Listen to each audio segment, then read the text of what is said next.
All right, we move along to our scheduled action. First thing we have tonight is we have the Hale Task Force, and according to social media, it seems to be an important topic to discuss this evening. So with that, we're letting Jack Wiggin. Jack, nice to see you, Jack. Thank you, Michael. Jack is in, and Jack is going to lead the presentation for us. And thank you, Jack, for joining us this evening. I appreciate the board taking the time to do this. I'm going to share my screen, I believe. Or maybe not. I'm not getting anywhere with that, Tish. Tish, I can share it. I have it up if you want. That'd be great. Sure, if you want to, I can grab it. If not, I'll have it up here in 1 second. Give me a.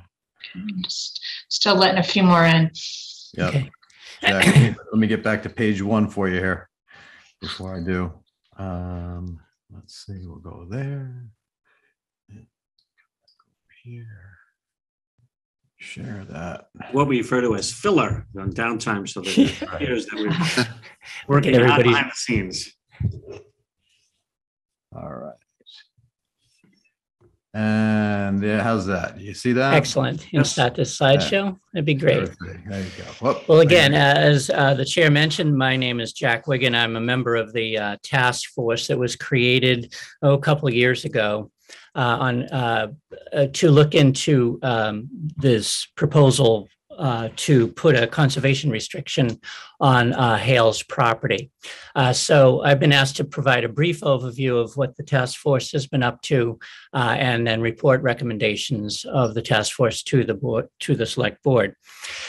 Some of this will not be so much for the board's edification, but for some of the people who may be watching. As you know, Hale, a private nonprofit organization, has been in existence for over 100 years. It's 1,100 acres of largely undeveloped open space, supports camps, educational and recreational programs for schools and families, wildlife habitat, and provides other ecosystem services. Most residents know Hale as a place where they have long been welcome to walk, hike, bike, and enjoy nature. But what is less well known is that Hale's land is privately owned and not protected public open space. Throughout its existence, Hale's operations have been supported by a combination of program revenue and donations. In 2017, Hale prepared a strategic plan for ensuring its long-term financial viability, grow its programs, improve its facilities, expand its endowment, and permanently protect the property from development. It was decided to accomplish these goals by taking the long contemplated step to unlock the value of the land by selling a conservation restriction on the land. Based on studies and appraisal, Hale determined that it could offer to place a conservation restriction on its 1,100 acres for $46 million. In 2019, Hale announced its intention to raise the majority of these funds through a private fundraising campaign and seek the remainder from the 2 towns in which the land is located, $10 million each from Westwood and Dover. Next slide, please. Sorry, Jackie. Back a slide, I think. That's okay. I should be helping you quite all right.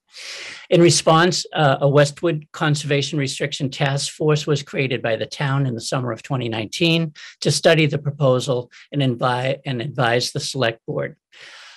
As you can see, the members of the task force are listed there along with ex officio people from the community. The task force charge in brief was to familiarize itself with the plans for the property, review and present, review the present Hale Conservation Restriction proposal, discuss improvements and refinement that the town might consider, liaise with the Dover task force, which is got the same assignment, and then present its findings and to the Westwood Select Board, which is what's happening this evening. Next slide, please. For those who may not know, a conservation restriction is a legally enforceable agreement whose purpose is to ensure permanent protection of land while allowing for limited uses consistent with the protection of land and conservation values. Its virtues are, it conserves the land at far less expense than purchase and without assuming the management and maintenance responsibilities. And secondly, It'll eliminate the potential fiscal impact from any future development of the property. Next slide, please. With more than 500 acres in Westwood, Hale is the largest unprotected open space in town. This slide shows a map of Hale with its boundaries outlined in red. All of the property within that boundary would be in the conservation restriction. The green area would be reserved exclusively for resource protection and passive recreation. The resource protection is also a feature of the yellow area, but this area would also support Hale's camps and other educational and recreational uses for today and for the future. Next slide. As I alluded earlier, the task force recognizes that this initiative will succeed as a partnership of those with an interest in seeing Hale's open space permanently preserved. So first, the individuals and organizations from all over the region supportive of land conservation and the kinds of outdoor recreation and education provided by Hale. Secondly, the towns of Westwood and Dover, whose residents most treasure this resource. Finally, the trustees, a land trust with statewide holdings, which owns considerable acreage adjacent to Hale and is willing to be the holder of the conservation restriction. I should mention that the Dover Task Force presented to the Dover Board of Selectmen last week, and they appear to be moving toward a special town meeting in late spring or early summer with an article to provide funding. They're also in discussion with the State Department of Conservation and Recreation about matching funds. Next slide, please. The Westwood Task Force met on a number of occasions, mostly virtually, with some disruptions due to the pandemic. Two subcommittees also met, one to review the financial impact of the conservation restriction proposal and the other to evaluate the proposal for its consistency with municipal goals. And those goals are in the Westwood Comprehensive Plan and the Westwood Open Space and Recreation Plan, both of which were adopted by the town in 2020. So on this timeline basically shows that Hale presented the idea to Westwood and Dover in early 2019. The task force that I'm a member of was convened in the summer of 2019. We met periodically for the next couple of years. The town initiated an appraisal of the property. Dover did the same thing at the same time. Had a few more meetings at the end of 2021, a meeting earlier this year, where the task force formulated its findings and recommendations and presented them in a memorandum dated January 18th to the Board of Selectmen. Next slide, please. So through this process, the task force identified the benefits to be realized by the town and others from this project, some of which are presented on this slide. So I'll just mention a few of them. You can read them. Permanently restricting future sale and development of the largest expanse of undeveloped land in town, which will preclude future development and subdivision. Myriad of economic, social, and environmental values of open space. No decrease in property tax revenue, as Hale's nonprofit status has long exempted it from property taxes. Dedicated recreational and educational opportunities for residents, and possible acquisition of land to be used for town purposes.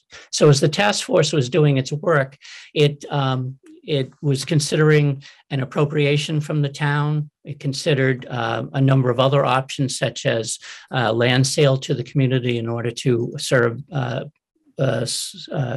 the expansion of some of the operations in town and so forth. So there are a number of ideas that remain on the table, and they're captured in a very general form in the memo from the task force to the select board. Next slide, please. Finally, the task force findings and recommendation. The task force strongly supports the preservation of Hale's property. Preservation is consistent with the policies and recommendations of the town's comprehensive plan and open space and recreation plan. It recommends that the select board consider sponsoring a warrant article for town meetings seeking funding for this purpose. And it recognizes this transaction could afford an opportunity to address a number of other town objectives. Next slide, please. So with that, I thank you for the time and for convening the task force in the first place to do this work. We'll take any questions. There are other people from the task force online I see. I believe Hale, Eric Arnold from Hale is here as well. And so we'd happy answer any questions, and most importantly, to discuss with the select board next steps. So thank you. Thank you, Jack. So as I look at this, so Jack, tell me, I guess, for the board, and I'll let John and Rob speak just afterwards. What are the next steps? What do you think? The task force is going to decide with Hale, moving forward, so that we can put this, at some point before town meeting. Mm-hmm.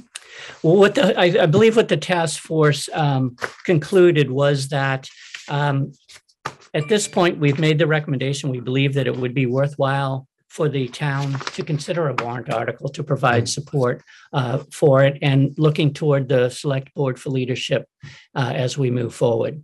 The task force will remain in place, happy to assist and provide what other information you might find useful to that too. But a recommendation basically, I think, is that the conservation restriction is a worthwhile objective, and particularly it would be in the town's interest perhaps to participate with our partners in making that happen.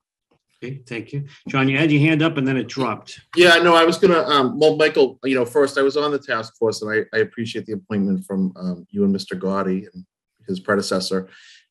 This was really complicated because we started meeting in 2019. COVID really took a number on this committee and elongated the process, but Jack was truly a leader along with Chris Coleman. And so we really appreciate all of their hard work.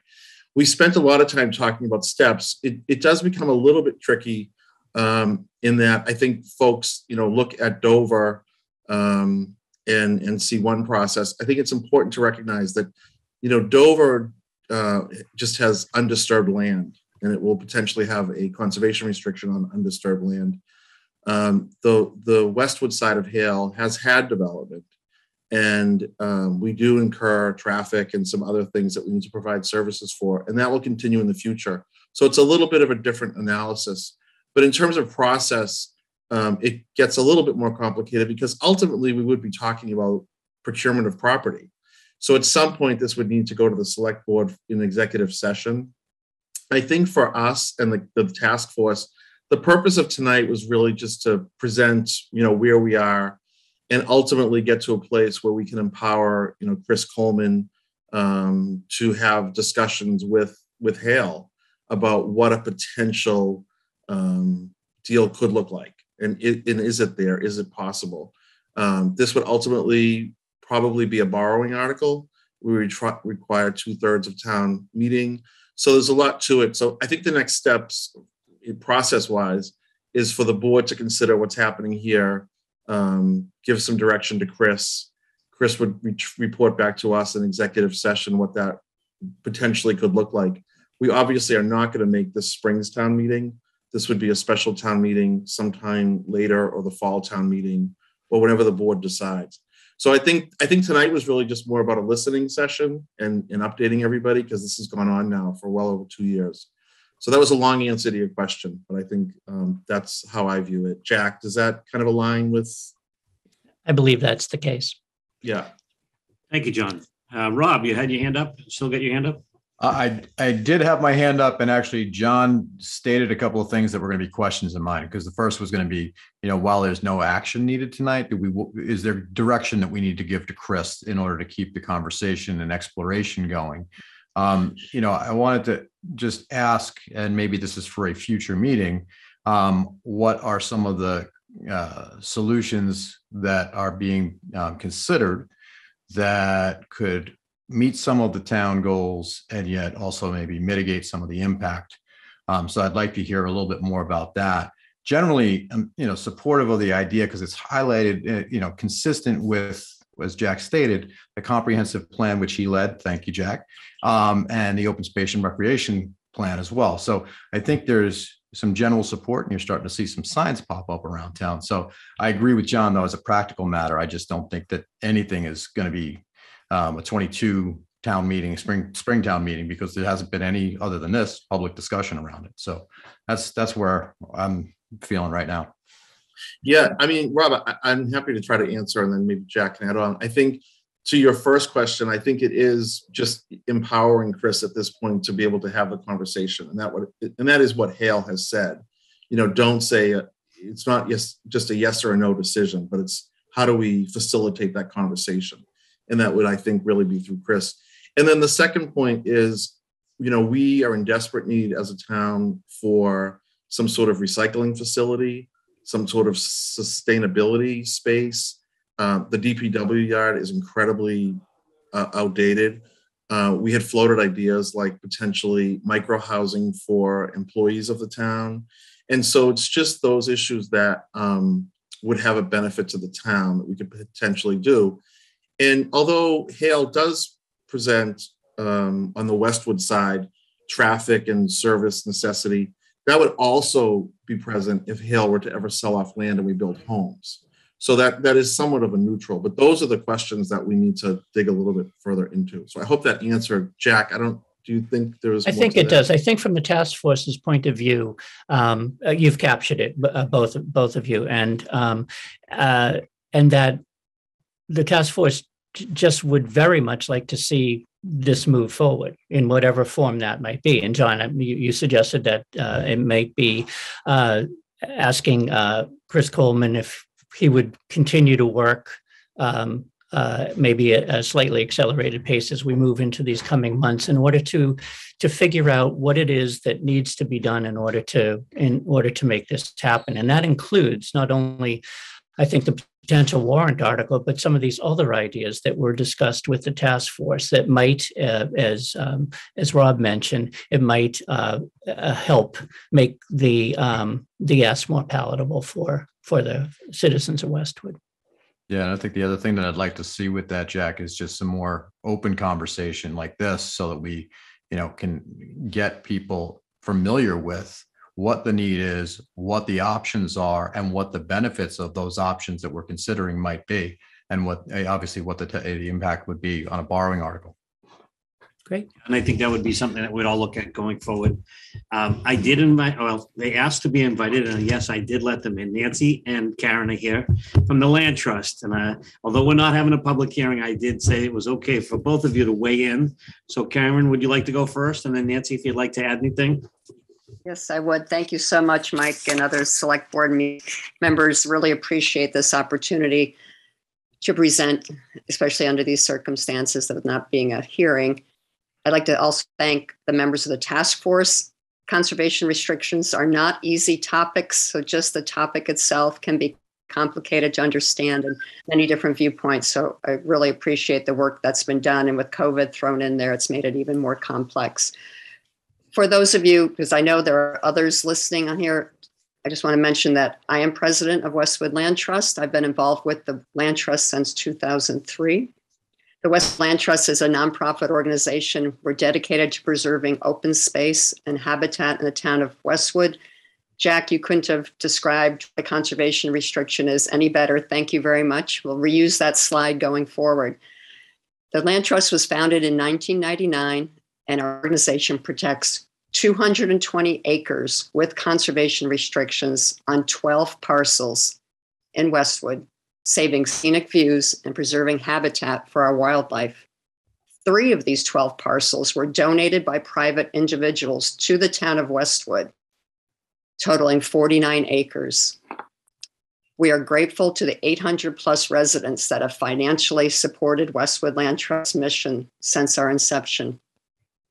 Since our topic today is Hale, Westwood Land Trust partnership with Hale began in 2011 when Senke was generously donated to Hale by Ellen and Duncan McFarland. Located at 1255 High Street, the property offers public hiking trails maintained by Hale, which they've done a great job doing. Westwood Land Trust holds the conservation restriction that ensures that the property stays protected.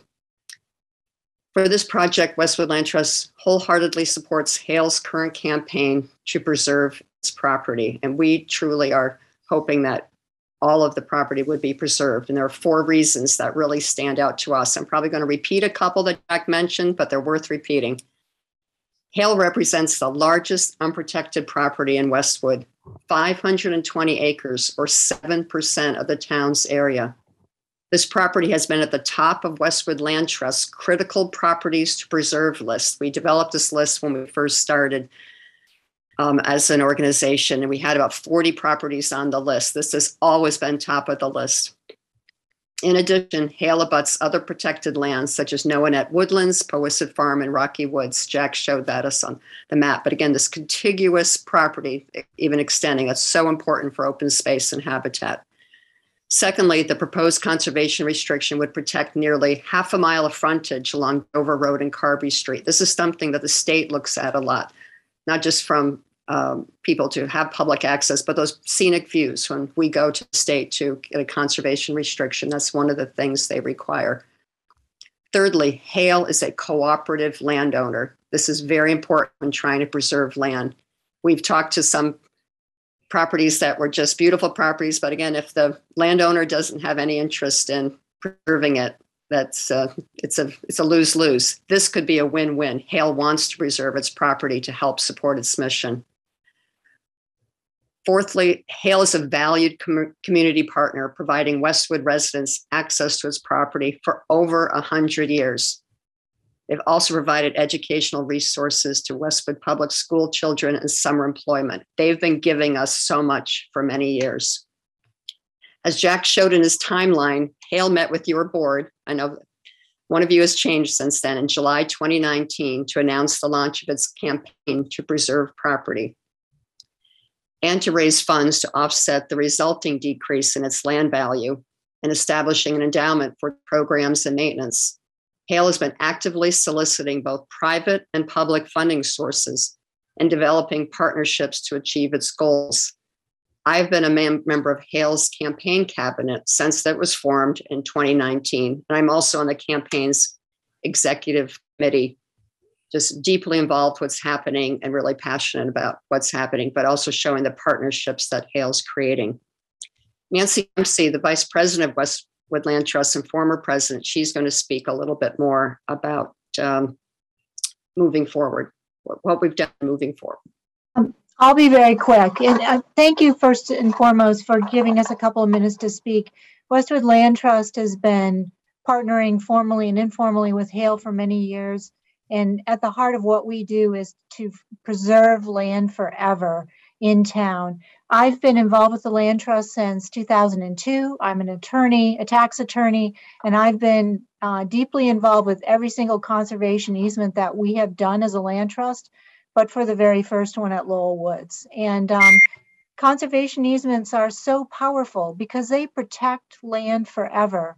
This is a fantastic opportunity for the town of Westwood to preserve things for future generations. And there's such a value to just having preserved land. If you happen to see turkeys walking around Westwood, or a lot of deer, or a coyote, a fox, the reason why you're seeing that is because there are large contiguous parcels of land that have been preserved. The reason why you know your home in Westwood when you're driving along Gay Street, or Grove Street, or Summer Street, or Hartford Street, is because you start passing some open fields. You're not in Newton, or Needham, or all the other suburbs, Dedham, all around us that are all built up, every last acre. And Westwood Land Trust has worked incredibly hard on its own since, it was founded to save a lot of acreage. This project with Hale is a fantastic project, but it's too big for the Westwood Land Trust to take on single-handedly. We really need, and we will work very hard to help the town with this, but we really need the town to be our partner to help make this happen. This is a great opportunity, and I hope we'll be able to take advantage of it. And thank you for giving me a chance to speak tonight. Well, thank you, Nancy and Karen. It's always nice to have you. This is not a public hearing. However, I do have some comments, and one is just first a comment, and then the second, I guess, is a question. So let's do the comment first. It's from Matt Walzek. He's a constituent. Rice Sources says Hale Education is being forced to sell parcels of land for residential development to preserve the longevity of the educational mission. Preserving Hale property in its current state is personal to me. At the start of COVID, my wife and I started hiking and cycling every day at Hale. 500 days in a row later, he's lost 85 pounds. Congratulations, Matt. And Hale has turned his life around. Now he's the head coach of a youth mountain bike team in Westwood and practices primarily at Hale. The parcels of land proposed for sale would highly disrupt the trail network and critically impact the opportunities of our Westwood youth and adults. Excuse me. This is not the first time in their history that Hale has faced this dilemma. They faced it in 1956, from what I understand. Hale nearly liquidated 500 of its then 800 acres before a community of participating agencies organized to save this precious natural resource. 65 years later, it has come back to permanently resolve this issue of land protection. Thank you, Matt, for your comments. And then the next one is what other people will be asking. When do you anticipate holding a public discussion forum in relation to the Hale conservation restriction issue so that you can hear about the desires of the community? Well, Steve, I think the answer would be when the task force comes back to us with their recommendations. We would listen to the recommendations and then probably hold a public hearing at that time to be able to let the constituents or the residents of Westwood weigh in on what they think the future of Hale Reservation should be. So with that, I see Mr. Chairman. Yes, Mr. Chairman, and also if Chris and the leadership at Hale are able to develop some kind of agreement moving forward, that would probably require town meeting action and would require at least 2 public meetings before the Finance Commission, as well as a town meeting action to ratify it. Right. And just to add to that, Michael, one of the things the task force spoke a lot about is, in addition to the traditional town meeting process, whether it be public hearings in front of FinCom, we noted that there is a need for just community meetings because this is not an easy topic. Right. And so that was definitely the want of a number of the task force members, and that was something we had committed to doing. So again, a lot of it will be based on timing and when and if there's a deal that looks like it's going to happen. We would definitely have to have just a public meeting just on this topic. Right. So that would be part of it to answer that question. And I think we would probably entertain the first one before it heads to the FinCom and everyone else. That's correct. Mr. Privatera, you have your hand raised, sir. Would you like to weigh in? Thank you, Mike. Thank you for the service on the commission as well. Yes, I support this 100%. I also like to say to Jack that any committee chair that has a beautiful rainbow trout in the background on his wall is top shelf in my book. It's just beautiful. As a former Concom chair, I really want to thank the Westwood Land Trust, especially Karen and Nancy. They've done some great work and we love working with them. It's a great group. My only comment, Mike, was John kind of hit on this is in the draft memo, access to an association with regionally important outdoor. I think, Mike, we'll have to nail down, or Jack will have to nail down that access option, because people will say, well, if we ponied up this much money of our tax money, what are the access rights? And we should be prepared to address that, Jack, as we go forward. Agreed. Thanks, Mike. Thank you very much. I mean, first of all, let me thank everyone on the task force for your hard work. It takes a lot of meetings and a lot of back and forth, and sometimes a meeting lasts a little longer than you'd like them to, but this is an important issue. I think we all recognize the importance of continuing to move forward and come up with discussions. It's hard for us to say, other than please continue the discussions and bring it back to us as soon as you can so that we can move this forward, whatever timetable it takes. I mean, it's hard because we have to have everything in front of the FinCom before the end of March to make it to the Maytown meeting. It doesn't seem likely at this point in time, but it doesn't mean once it's resolved, we can bring it and have time for hearings and then take it to town meeting at some point down the road. But I think it's pretty clear from Mr. Hickey and Mr. Gotti and myself that we want this to continue. It's a very important part of our history and our future, not just the past, but looking forward. So I think, do we need to take any action? I don't think so this evening. Just to tell Chris. No, that wasn't the plan. we weren't planning on taking any specific. No, I didn't think action. so. But we just have to give Chris the recommendation to continue negotiations, I guess. All right. Loud and clear. No. All right. Thank you very much to everyone. Hope to see you again soon, and keep up the good work. We truly appreciate it. Thank you. Thank you to you. Thank you. Thank you.